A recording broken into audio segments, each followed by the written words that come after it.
Hello, everybody. Welcome to the Bootcamp Blueprint, the place where personal trainers go to grow their fitness business. I'm super excited because we have a guest on this week from the complete other end of the world. He's from somewhere in the UK, I think maybe Scotland or Ireland from his accent, but I'm not too sure. He'll be able to tell us in a second. A little bit about this guy. He specializes with personal trainers. His specialty is if you're a personal trainer in a big box gym, so let's say 1,000 plus members, he's able to add an extra 2,000 to 4,000 pounds to your monthly income within 60 days. And if you don't know much about pounds, I believe it's about double the Australian dollars. So that's adding something like 4,000 to 8,000 extra dollars to your monthly bill there. So super excited to have this person on from the other end of the world. Let me introduce the one and only Mr. Alex Povey. Alex, how are you? Hey man, thank you so much for having me on. I really appreciate it, buddy. No, thank you. You could choose to be anywhere in the world, but today you've chosen it to be here with me and my audience. So thank you. Now, Alex, I like to start all my podcasts off with a quote or mantra that inspires you or fires you up. Have you got one for us? Yeah, the mantra I've got is really don't worry about the big things, just focus on the small things and do them consistently, because over time, that's what's really going to get you the results. So I try and make the really small things irrefutable standards and just do those things consistently. Just like going to the gym or eating well, you can't just have one good meal and expect to be healthy, or train once and expect to be ripped, right? So I always think it's those things compounded over time, almost like compound interest, that leads to those big changes and results. So that's really my mantra, is just stacking up those little inches over and over again. Wow, I love that so much because it's just so aligned with what I do as well, Alex. It's like I'm big on I'm a sales guy really now. So it's like if I just make one sale call, I'm not going to be successful. But if I say, hey, every day I'm going to make 2 hours sales calls every single day for 2 days, that's where I'm going to be successful, because the compounding there. Same thing with the emails, right? You send out one email, hey, you may not be that successful there. But if you say, hey, I'm going to send out an email a week, every week, it adds up. So I love that there. Alex, I'd love for you to tell us a little bit about yourself. So my listeners, they might not know too much what you do. I don't even know, to be honest. I know you're a business coach. I know you help personal trainers in the big box gyms. I know you've also got a podcast, which is the Coaching Ignited podcast. So I reckon if you're listening to this, you're probably a podcast fan. So jump over and head to Alex's as well. But let us know, Alex, what is it you do? How'd you get into it? Why'd you start? Give us the 101 on Alex. Sure. I'll give you a little bit of a context before I get to what I actually do now, because it'll make a bit more sense. So I always wanted to go into property. That was kind of like my big dream, go into the real estate industry. So I did a degree. I spent 5 years at university doing a degree, got a first class honours in property investment. Then I moved to a big city, which I'm in now. So for clarity, I'm in Manchester, where I'm based at the moment. And I found this job with my dream company, selling off-plan investments to investors all around the world. So I signed up first day, nice new suit, and I got into this company and hit the sales floor, and it was like a big shock to me. It was kind of like a big boiler room experience where they're tracking your call times. You've got stats, you've got KPIs, you've got to hit sales numbers. And to be honest with you, John, the first couple of months were really stressful and hard for me because I'd never sold before. It was tough. So anyone that's like approaching sales for the first time will probably be able to relate to this stuff. And I went through a lot of pain and frustration trying to figure out like how to sell. And I struggled for a couple of months. And then they brought in this basically sales trainer, kind of like the Wolf of Wall Street, if you've seen that, right? I didn't always agree with the way that he did things, but he was an amazing sales guy. And he taught me a lot of great things. And then from there, I kind of got the spark to go out and study and learn and buy courses and really just hone my skills and buy all kinds of books. And I just worked hard. And just going back to like the quote at the start, I just worked hard on the little inches every single day, and then just honed my skills over and over again until I started selling. And then I got a taste for it, started making commissions, started to get more motivated. and then just worked my way up in the company and just went from there really. So I spent a couple of years with that company, made a good amount of money, more than most of my friends from uni, probably like 5 times more than them. Wow. The university followed up with me and they couldn't believe that I was making that much money straight out of university, because they do the check-in calls, right? And they're like, how are you getting on? How are you doing? I was like, yeah, I'm at this company and I'm making X. And they were like, really? How is that possible? And that's sales for you, right? And at that moment, I was like, sales is the way to go. If you want to make your own living and lifestyle, like sales is the vehicle. So from there, I got an offer to set up a company with my current business partner. He found this opportunity and we met at uni actually, and we set up this econ company for an American guy. He gave us £1 million worth of investment to scale this company. And we built that in 2 years to a multiple 7-figure company with 7 staff, an ecom company. So that was kind of our first taste at business on our own. And then from there, we're like, why don't we do this on our own? So then we took some of the cash that we made and we set up a social media agency, started running Facebook and Instagram ads for different companies. And then over time, we've kind of niched down with that into more fitness-based companies and coaches and stuff. And we've got a lot of different contracts around the world. But my big passion was always fitness. I love fitness. I love coaching. I spend a lot of money on coaching. So I love the whole industry. And I started speaking to my friends, my network, and speaking to personal trainers, like, tell me about your business. How are you getting on? And they were like, well, really struggling to get clients, get leads. And I was like, okay, like, have you tried this? Have you tried that? And started giving out a couple of tips to people that I knew and started doing some more research. And the more research I did, the more I realized how much personal trainers were really struggling to build their businesses. Right? I fired off all these emails. I was sending people DMs. I was like, tell me your frustrations. Tell me what's going on. And everyone's like, I'm struggling to get leads. I'm struggling to get clients. And it wasn't until I looked at the mainstream training programs that I saw where the problem lied.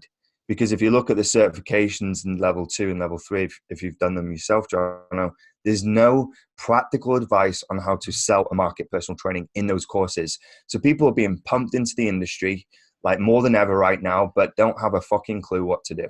Right? And so everyone's just struggling, turnover's high, and then they're just pumping fresh blood into the marketplace. So my real role right now is to stop the bleeding. I come in and I help these guys. I teach them how to sell and market effectively so they can build their businesses, they can bring in the clients they want, and they can do what they love and make a good living. And that's what we do. So we take people through a training program and we teach them all the tricks and secrets that I've learned over the years and spent tens of thousands of pounds figuring out. And yeah, it's been an awesome journey so far. Wow. I'm excited. You've motivated me so much. I'll tell you one thing. You're obviously good in sales and marketing, because listening to that, I can't wait to hear these tips here, Alex. So with that, let's transition. What would you say would be the number one bit of advice? I know it's going to be a little bit different for everyone, right? But if we're going to generalize and say, there's trainers listening to this and they're like, man, I need this guy's help. I need Alex's help. Well, firstly, sign up and do his 60-day program. But apart from that, what would you recommend would be the first bit of advice you would give this trainer? Generally speaking, what's the first bit of advice most trainers need to help grow their business? Yeah, that's a great question. There's kind of 3 parts to this, but we might as well start on the front end, which is the most important bit, which is lead flow, right? Lead generation, marketing, whatever. Because without the leads, nothing else happens, right? And so even if you're terrible at sales, even if you're shocking with like converting people and bringing them into a good payment model on the back end, if you just generate a truckload of leads, get out there and speak to people, you'll trip over and find a few sales. Exactly. Yeah. Someone would have gone anywhere. Yeah, exactly. Exactly, right. If you speak to enough people, like, you're going to sell to someone. So I always say to my guys, right, let's focus initially on the lead flow. How do we increase that lead flow as quickly as possible? And a lot of people try and focus on too many different things when it comes to the lead flow or marketing. I'll do this, I'll do that, I'll do this, I'll do that. When what I say to people is simplify it, because complexity is the enemy of action. If you've got too many things going on, you're not going to execute. So you need to keep it really, really simple and figure out something that's going to work for you. but also you need to be logical about the situation. Where is the attention? Mm. Where can you get to those people that you want to turn into clients as quickly and efficiently as possible? It's kind of like the Pareto principle, the 80-20 rule, right? So the 20% of activities that are going to get you 80% of the results. So what are those things? And then once you identify it, going back to my original quote at the start of the podcast is, do those things consistently every single day. And that will generate you enough awareness, enough leads that you can then take them into the next part of the process, which would be the sales process. Yes. Wow. Love that. All right. Well, let's delve a little deeper on that. In that, from what you've seen there, Alex, in that sort of demographic where you're that personal trainer, you're working in that big box gym, what would you say in your opinion is the best way or the best couple ways to generate these leads? Yeah. Number one way is go and speak to members directly. Mm. Right? It sounds so simple, yet no one's doing it. Or Mm. when they're doing it, they're not doing it at the level that they need to do to generate enough leads, because people are confused in terms of the numbers, right? Like you and I are both sales guys, so we work off numbers and metrics. So we know if we speak to 10 people, maybe 5 people are going to turn up to a consult. From those 5 people, if you're good at sales and they're qualified, you'll convert 2. And so it's literally just a numbers game. But Mm. when you're not familiar with the sales process, it can seem like an overwhelming task. And because you don't know the metrics and you're not tracking them, like there's no real encouragement for you to go and do it. Okay. So that is the number one way of doing it, but people don't understand the numbers behind how it works. Another thing is, like, people really fear rejection. I've Mm. noticed this massively. And this is some of the barriers that we have to overcome with the guys is the fear of rejection. People don't want to go up to people and be declined and potentially be humiliated in front of other gym members or other PTs, right? And so they're trying to protect their feelings and their egos. And so that's a big barrier. So that's the number one method, but it's also the biggest challenge for most people. And so what they do is they divert to stuff like social media and Mm. websites and business cards and creating bios. And that stuff is all cool. It adds to the marketing mix. But when we're talking about the 20% of actions that are going to get you 80% of the results, all that stuff is just noise. It's going to slow you down, and it's not a quick way to generate leads. Like, we don't teach any of that stuff because it's slow. I don't like slow results, I like fast results.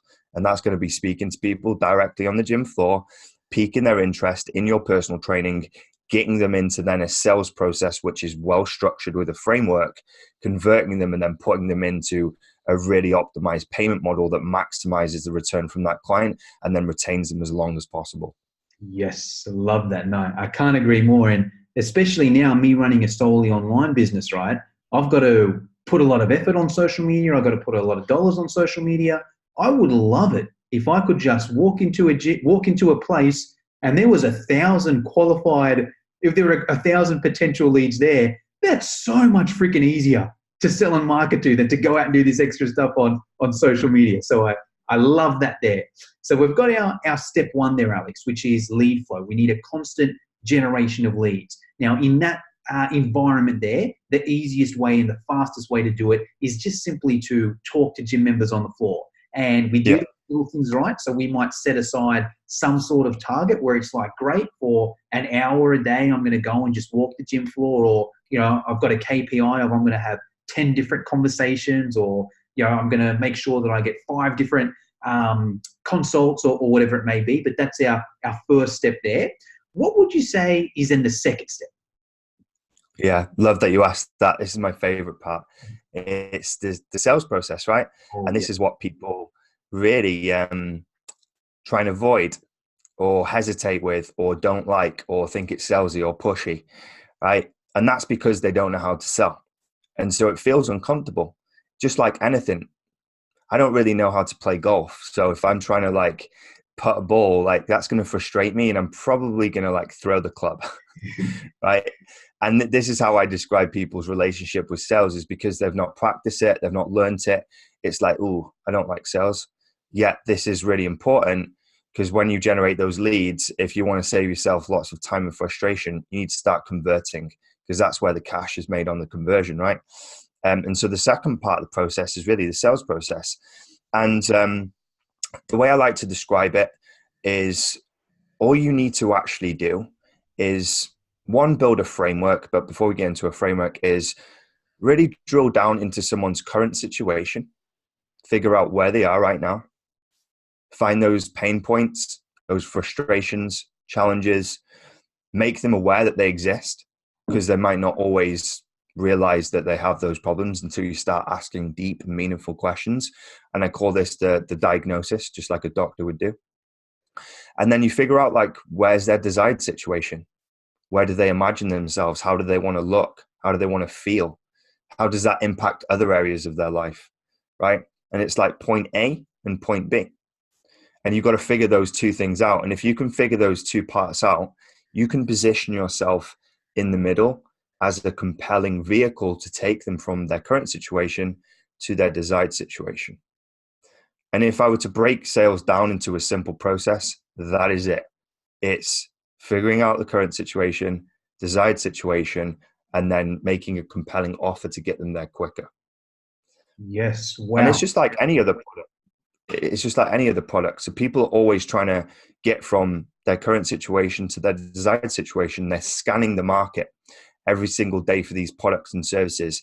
And as a personal trainer, you're not just competing against other personal trainers.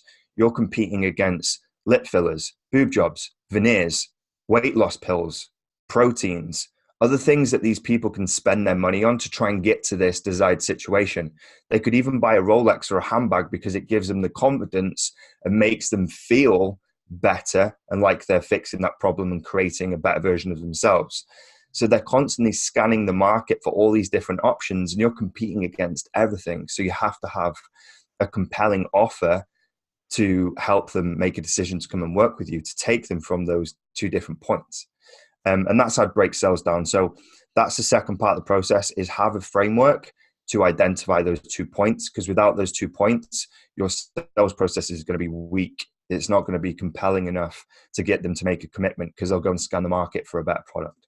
Yes. Wow. I love how you've broken that down. So simple. You've simplified the sales process amazingly. It's like, great, find out where these people are currently, find out where they want to get to. Great, how can I position myself in the middle? Because the common thing for people to do that hasn't done sales training is, hey, here are my prices and here's what I do. And they sort of like, well, okay, that's great, but if I don't know what this person wants and I don't know where they want to get to, hey, it's just so much things missing. So I love that there. I want to go back a step though here, Alex. So let's just say, because what I'd love for my audience to know is, all right, how do we get someone from that lead gen stage to that sales consult? Like, we're walking the gym floor, that's great. We start talking to someone. Do we just start the sales process then and then, the first conversation on the gym floor? Or, do we book in a session? Do we get their details? How do we get them from that lead to that sales process? Great question. I'm glad you asked. So on the front end, you're making an offer. So when you're speaking to people on the gym floor, the sole purpose of that conversation is to get them into the sales process. So you make an offer. You say, hey, listen, I want to offer you one of my free taster sessions. I've got slots tomorrow at 6, 7, or 8. Do any of those work for you? Right? Assumptive close. Lead them into the next phase of the process. I wouldn't even call that selling. I just call that making an offer. And if you make enough offers, like, people are going to take the offers, and then you're going to get them into the sales process. So as you're walking around and having these conversations, and we follow a couple of processes that we use, but the script is designed to get them into the sales process, and you're making offers. So you're going to be giving out free taster sessions, I like to call them, versus consults. Consults sound a little bit clinical to me. Okay. A little bit intrusive. I don't really like the word consult, and neither do other people on the gym floor, I imagine. But when you say taster session, oh yeah, I'd like to taste that. Right? I like to sample that. And so we found that phraseology works better. So we're making offers on the front end. Offer. Same as social media. Like, you're very experienced with social media. You make an offer on the front end. Hey, download this PDF or this lead magnet. And then they go in your funnel, and then they jump on a phone call, and then boom, you sell them in, right? Same with the gym floor. It's the same process in marketing. So you make offers and you get them into the sales process by giving away that taster session. To them, it's a taster. To you, it's your sales process. Awesome. All right, cool. So just so I'm clear on here as well, like, so we're walking the gym floor. we're giving out these taster sessions here, and then is Yep. it after that taster session we sit down and have a chat to them, or are we chatting to them during the taster session, or do we give them a phone call after? Where do we get that from that taster session to that sales process? Got you. So you book them in for the sales process. When they come in, you break it down into like a couple of sections. You do the niceties, a little small talk to begin with. Then you dive into the diagnosis, because there's no way you can prescribe anything unless you know what the core Mm. problem is. And this is going back to the point I made a minute ago. You need to figure out the current situation.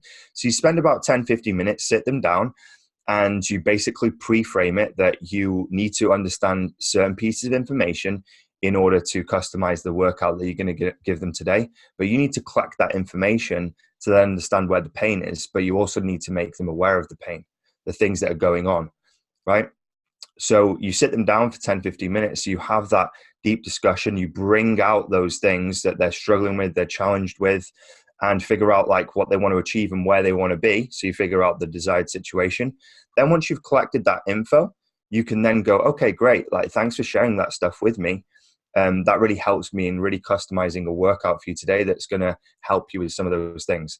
Then you jump into maybe a 20, 30-minute workout, the taster part of the offer. And then you give them an amazing workout, attentively like reaffirming all the things that they say they want and tying it into the exercises that you're showing them. Almost give them a little bit of a sample of the medication that you're going to prescribe in a second. Then you sit them back down. You say, hey, based on what you've shared with me today, I think you'd be a great fit for one of my programs. Would you like to know how that would work and how I help my clients? Then you go into your pitch, and then you try and close them there on the spot with an immediate payment, or you sign them into a reoccurring model on the back end. Awesome. That's Yes. kind of a simplified version of it. There's a lot of steps in that process, but I tried to skim over it and just give you like a high level view, because like certain questions and positioning and the flow of things really just set you up to make that sale, to Yes. get them into a heightened state of they want to make a change. So there is specific steps. So that's kind of like a high level view. Oh yes. No, I love that. Thank you. You've broken that down so I get the overview of things. And I know you're an expert of everything in the middle there, and every question to ask, and that sort of thing there. So that's great for the overview. Now then, what's the third part there, Alex? So we've got the lead generation. We know how to generate leads. We then know how to get that lead into the sales process. Now we either make the sale or we don't make the sale. Then what's this third step? Yeah. So the third step is the actual payment model, right? So the back end payment model. Now, a lot of people that I see will, one, be grossly underpriced, right? And if you're just starting out in the industry, that's cool. Like, it's a reflection of your confidence and your self-worth. It's low. Yeah. And we all start there. I remember when I first started selling my programs, they were cheap, really cheap. And they're probably like 10 times the price right now. That's what I originally started, right? And that comes with confidence and conviction in results and delivery and like self-worth, all those things. So what I noticed is people like really grossly underpriced on the back end. So like you want to be aiming to increase that incrementally. So with each new couple of clients, you want to be reviewing it and testing the price elasticity, Mm. right? Because like the market can bear a lot more than you think. So you want to be like thinking to yourself, okay, I'm at this price point now, but I don't need to stay there for the next 10 to 20 clients. I can incrementally test it and test the price elasticity and see where that equilibrium point is, where people stop buying. Okay. Yes. So that's what I'd say to people is like really start testing your price point and increase it in line with your confidence level on closings. So the more people that you close, the more confident you're going to get. The more clients you've got, the more validated you're going to feel in your ability to get people into your business and train them. And so you can incrementally increase the pricing. Now, big pitfall. People increase the pricing, but what they do is they don't sell long-term commitment. They'll sell like a pack of 4. Yeah. They'll sell like a pack of 4 or a pack of 8 with an end date. No, we don't want to do that. Right? There's two things. Like, you want to be selling people into a standing order reoccurring payment, right? You want to be getting them locked into reoccurring payment and just getting it ticking over like Netflix or any kind of subscription-based model. We found that anyone that's on a subscription-based model, they stay way longer, almost double the time, because it's consistent and that can just keep going on. It's keep ticking over. So you want to be selling them into like a reoccurring model, selling monthly reoccurring payments. But when you get good, when you get like really good at your craft, and you've got a good client base, you're fully booked, maybe a little bit oversubscribed and people wanting to come into the business. Once you get to that kind of status, you want to shift from selling time. You want to shift from selling time to selling outcomes and results. And you'll know anyone at the top of their game in the industry, they don't sell by the hour. They sell transformations. And that's where the real money is selling £1,000, £1,500, £2,000 transformations to people and selling outcomes, not selling the features, the benefits, how many check-ins you're going to get, how many plans you're going to get, because actually no one gives a shit. No one cares about all those, sorry, I hope I can swear. No one cares about all the features. They want the result. They want the desired situation. The so less once the better, right?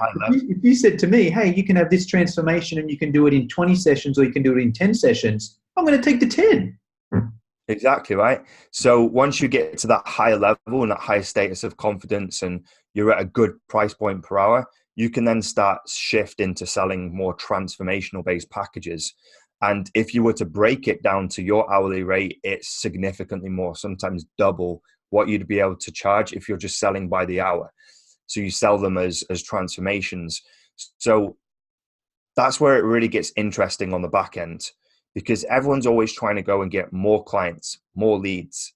What they're neglecting is their back end offer. They're grossly underpriced. They're selling people like small short-term packages that expire. They're not getting people on reoccurring payments, and they're not building a business where they can get to a status of selling transformations and really like bringing in cash. And people might think like selling transformations or high ticket is unethical. I disagree. I see that the more you charge, the better results people get through a process of osmosis. They've got more skin in the game. So like, it's about being ethical, but finding a balance between stinging someone's pocket and not bankrupting them, right? And the people that invest in these high ticket packages on the back end, they're going to be the best clients. They're going to be the most committed. They're going to stick to what you say. They're going to get the best results. They're going to speak about you to all their friends and family, and they're going to bring you more clients. So people have this weird relationship with the more you charge, you think it's going to damage your business. It actually increases the quality and the perception in the market and your expertise. And then with that money, you can invest in more education. You can increase your ability to get results in your clients, and you can reinvest it in systems, in processes, in learning about blood work, whatever it is. So then you become a better coach on the back end. So that's what I'd say to people is like, think about your payment model. Is it where it could be? Is there room to grow? Incrementally increase it and start aiming for a higher level that you can get to in your business. Yes, love that. I love that incremental pricing, and I love how you've said it after a couple clients. It's not like, all right, cool, next financial year I'll do it, or once I've been in the game for 5 years, then I'll increase my prices. Okay, great. Got a couple clients. Now let me put a few dollars up. Okay, let me put a few dollars up. Let me put a few dollars up. I love that side of it there. I love the recurring payments. One question with that, with the recurring payments, is that a cancel any time, or do you say it's a minimum 3 months or a minimum 6 months, or any advice there, Alex? I keep it pretty flexible at the moment. I know some other guys will say like minimum of 3 months. But if you're signing someone straight up into a reoccurring model, like I don't want to create any more barriers than there needs to be. So I'll just get them in. And then like, if the trainer's good at what they do, people ain't leaving. And that comes down to the trainer. Like if you're good at what you do, you're delivering value, that's your guarantee that they're sticking around. You don't need to like hammer them with a contract. You just need to be a good fucking coach. That's it. Why would I? Because I invest in a lot in coaching myself now. So I've got 2 personal trainers, one for martial arts that I do once a week, one for just one-on-one training, which I do 3 times a week. And Love it. as long as I'm happy, I'm not going anywhere. I don't even know how much I pay him, to be honest, but I know that I'm happy and it's coming out of my account. I'm happy. I'm not looking anywhere else unless I'm unhappy. So I love that there. And I just had a question. I don't quite understand the transformation there, Alex. So from what tell me if I'm correct here. Are you saying, so now instead of saying we charge £80 a session for whatever, 2 months or whatever it is, we say, hey, it's X amount of dollars here, and I'm going to get you to this result here. And are you saying, can you explain that a bit? The difference between like selling a transformation and selling sessions? Yeah. So it's more about selling the result. So people that are selling sessions will generally pitch it as sessions. Okay. They'll say my 2 times a week is X. Whereas when you sell a transformation, you're selling the outcome, and you're not really revealing what they're getting unless they really ask for it, right? Okay. And then you're basically selling like the outcome itself. So you're saying, I'm going to take you from where you are right now to where you want to be with this 90-day program. Okay. Investment for that 90-day program is X. Okay. And they can pay for that 90-day program in full, or they can split it over 3 months. Okay. So they could do 500, 500, and 500. Now in that, they would get programming. They would get probably 2 to 3 sessions a week. So the frequency of that client goes up. So they are getting more of your time, but overall you'll be making more money from that client than you would if you just sold them a package at maybe 2 times a week or 1 time a week. Because you're pivoting on the transformation and outcome and the process, your 90-day program or your 120-day program. So you're using that as the sales point versus just selling the time itself. Because when you focus on time, people are going to judge you on time. They're going to be like, okay, how much is that an hour? Because you've actually put yourself in that box of it's 2 times a week, 1 time a week. And like I said, there's nothing wrong with selling that. You can make a decent amount of income at that level, but the next level beyond that is selling outcomes. I don't sell time. I don't tell people you're going to get X amount of my time. I say, I'm going to take you from where you are right now, and I'm going to add 2K to 4K to your business. How I do that is up to me. That takes me 5 minutes a week, but I have systems and organization in place to make that happen. They don't give a shit. They just want the result. Right. And so then I leverage my time. It's not about what they get. It's about the outcome. Yes, I love that there. And I love it because it's almost just a different way of thinking, right? If someone's thinking per hour, man, there's only so much they're going to want to pay someone else per hour, right? But if they're thinking, oh shit, they can get me that result there, done. Get me to that result there. However you do it doesn't bother me. And that's what I'm a big fan of as well, because I'm not going to say lazy, but I'm careful of my time, right? If you can get me the result in half the time, I'm going to take that. If that means I pay you double as much per hour, so be it. You get me to that result, great. I'm happy. So it's kind of like going to like a chiropractor. You've got like a severe back pain. It's killing you. And the chiropractor goes, well, I can sell you 4 sessions a month for £200, or I can give you a full back reset and it's X amount. Which one do you want? Yeah. I'm like, I want the full back reset right now. Whatever it is, I'm buying that because I'm in pain. I need to get out of this pain. You're not buying the 4 sessions a month. You're buying the full back reset, the solution to the problem that you have. But it comes down to the trainer as well. Like, to be able to do that and sell like that, you have to be good at sales. You have to believe in your offer, believe in your results, and you've got to do a lot of internal work, Jono, like to sell at those levels with conviction, because you need that. It's not easy. So if you're struggling to sell people at like £30 an hour or whatever it is, $50 an hour over there, like you're not going to be able to sell at this level because you're not at that level. Your mind isn't there. You can't comprehend it yourself, so no one else is going to comprehend it either. So you have to build up to it, and that's why I talk about incremental changes in creating new normalities. So you get to do different price points and you change your mindset of what is possible, and then over time you can actually charge more, and you can get to these levels where you're charging for transformations. But that's a process that doesn't happen overnight, and it requires a lot of mindset work. I love that so much, because you hear a lot of business coaches that'll just tell a young trainer, you're undercharging, go and charge more. And there may be an element of truth in that, But if that trainer doesn't believe that they're worth that much, no way are they going to convince someone else that they're worth that much. If you don't believe it yourself, nobody else is going to believe that for you. So I love how you've done it. You've said, hey, you've got to do it incrementally, but you've also got to do a lot of work on mindset. And I've actually got a question for you here, Alex. We're going to move a little bit off that whole process there. What would your advice be there if a trainer's like, man, I know I need to charge more and I know it's my mindset holding me back. Would you have any resources, any books you recommend they read, any people you recommend they follow, any podcasts they should listen to? Obviously the Coaching Ignited podcast, but aside from that, any books, if people are struggling with their mindset, you got any recommendations of what they should read or they should follow? 100%.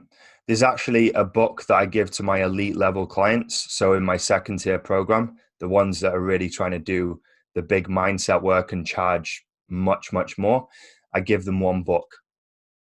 And that one book is Psycho-Cybernetics. Oh, yes. Max, the Mance fella, right?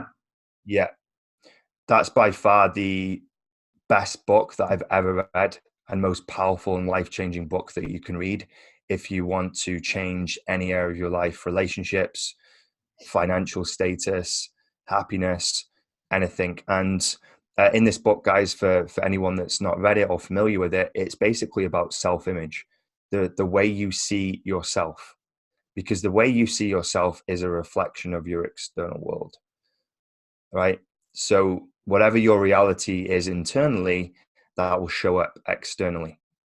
So I would recommend people read that book, understand the concept and the principle behind it, and then start taking actions to reprogram their mind. Because right now, you're being conditioned by a lot of different influences. Generally, they're going to be negative. The news, deaths, suicides, terrorism, colleagues with bad mindsets, people speaking negatively, press, all that shit is junk, and it's poisoning your mind. And it's really just not helping you at all. And so I don't have any of those things. I don't have a TV, don't watch the news. I don't take any of those inputs. And I don't surround myself with people that think small, negatively, or are not doing great things. But what I do is I actually intercept my own mindset, and people can do this themselves. And I have what I call like a morning formula, or you can call it a true self doctrine or an alchemy of self, where it's basically taking the principles from the book, Psycho-Cybernetics, and it's going through a process of programming my mind in an elite way and basically creating what I want in my external world. Okay, so it sounds a little bit complex, but just to break it down into simple terms, there's visions on there. So like material vision things that I want, right? And those are kind of like validation tools. So when they come into existence, like maybe cars, watches, holidays, charities that I'm working with, when they come into existence, it's almost like validation that the process is working, right? And so I've done that over time. I've visualized things, and then they've become true. So I visualize things, stimulate my brain, and get into those kind of visions, right? Feel those things almost as if they're true. Sometimes I'll go and drive those cars. Right? Not because I'm overly materialistic, but I want my brain to think that these things are happening and they're real. Yeah. And then I go into like a manifesto. I read out loud the manifesto of the person I am, but not the person I am right now, Jono. The person I'm going to be in 10 years' time. Okay. So I'm almost acting now as if the person I am in the future, because you can't be someone else if you stay the same person. So you almost have to trick yourself into being a new person. And so I basically speak these things out of the vision of myself in the future. And then that feedback loop then becomes my reality. Okay. And then from there, I dive into goals, income goals, standards, behaviors, the way I eat, the way I sleep, everything, all the little inches that we spoke about, how I conduct myself. And at the end, affirmations. So I'll say things out loud that are positive. And anyone listening to this, is kind of like what your parents did to you. Yeah. When you were growing up, they were like, hey, like you're smart, you're pretty, you're handsome, you're doing great, keep going, oh, you're awesome. They say all those things to you, and that's like positively nurturing you.